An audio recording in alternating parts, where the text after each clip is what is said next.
All right, let's just dive right in because we've got a seriously fascinating topic today.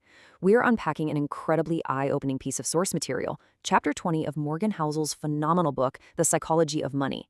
Now, I know what you might be thinking. Great, another dry finance lecture. But hold on, actually scratch that. This is completely different. After writing a whole book detailing all the complex psychological traps of money, Housel does something, well, totally unexpected. He pulls back the curtain and reveals the actual practical money rules he follows in his own life.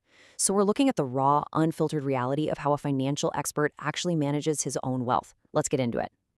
So, what is the best investment? It sounds like such a simple question, right? And honestly, it's probably the single most common thing successful investors get asked.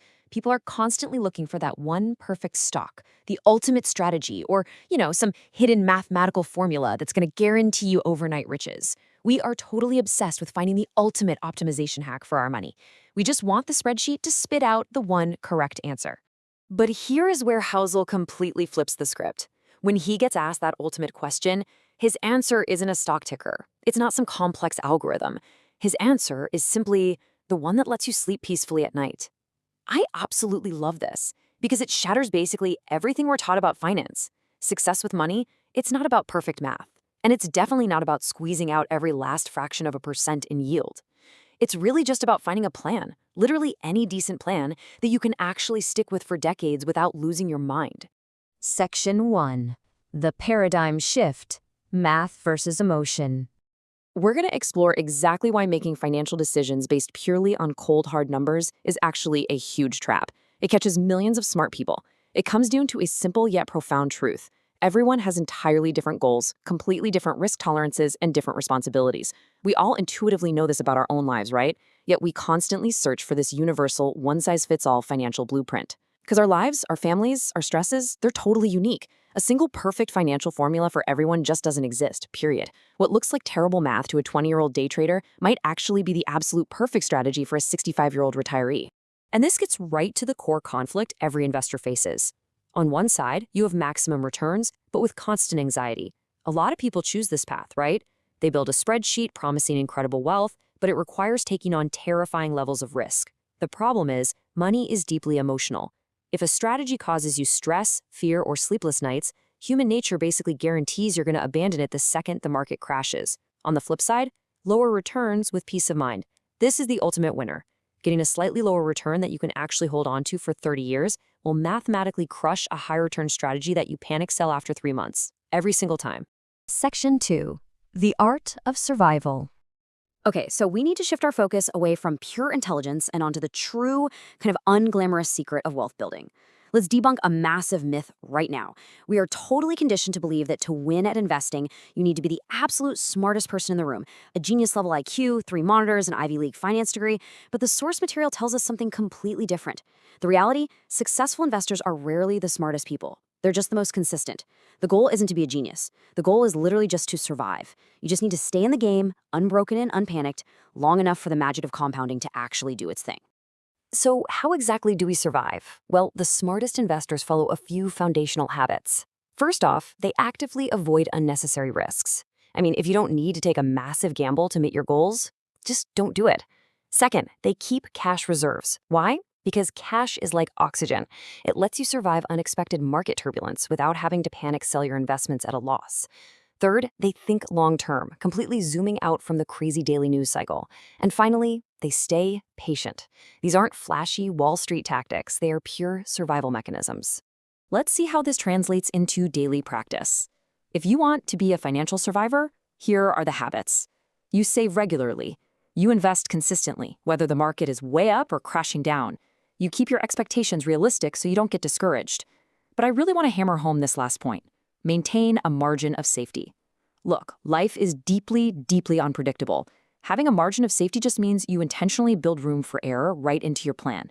You assume things might go wrong, because they probably will, and you plan for it so a single bad break doesn't wipe you out entirely. Section 3. The Rulebook, Do's and Don'ts. All right, let's break down some practical everyday habits, contrasting exactly what you should and shouldn't do based on Housel's own life. First up, do create a plan you can follow and don't chase maximum returns. We touched on this, but it really deserves its own spotlight. Think of wealth building like a marathon. If you sprint the very first mile at absolute maximum speed, trying to chase the highest possible yield, you're going to exhaust yourself, cramp up, and completely drop out of the race. You have to build a sustainable personal pace. Let the sprinters run ahead, you just focus on actually finishing the race. Next rule, do think independently. Don't copy others blindly. It is so incredibly dangerous to look at your neighbor, your coworker, or some random person on the internet and just adopt their financial strategy. Why? Because you have zero idea what their actual goals are, what their risk tolerance is, or when they even plan to retire. Their game is completely different from your game. Honestly, taking their advice is like putting on their prescription glasses. It's only going to blur your own vision. Okay, here's a really vital one. Do protect your capital. Don't take risks you don't understand. The financial industry is basically brilliant at creating these incredibly complex, hard-to-understand investment products that sound super exciting. But here's a good rule of thumb.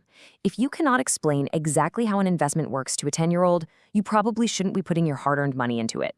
Protecting what you already have is step one of the survival game. And wrapping up the rulebook, do focus on consistency and don't sacrifice peace of mind for money. This is actually Housel's ultimate personal role. The entire point of gaining wealth is to give yourself freedom, autonomy, and lower stress. If you're trading away your daily peace of mind just to make a slightly larger number pop up on a screen, you're fundamentally defeating the entire purpose of having money in the first place. Section 4. Winning the long game.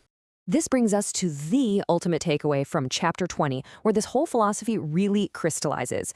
Winning the long game comes down to 3 simple steps. 1, control your emotions.